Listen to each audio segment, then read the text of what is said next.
Hi guys, welcome back. It's Lisa. If you are new to the channel, welcome. Today I've got another super simple glam DIY for us.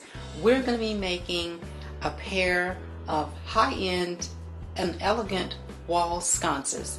And so what you're going to need some of this gold floral diamond wrap. It is from Efavormart. Efavormart is an online retailer of event decor, event lighting, event supplies, and so much more.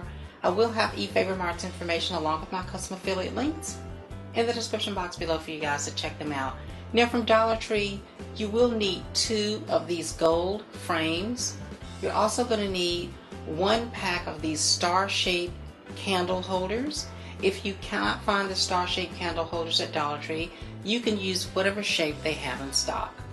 Now, I'm going to be using both hot glue and tacky glue on this project, but if you'd like to make any of the components permanent, please use something like E6000 or an epoxy bond, and that will help to make it permanent.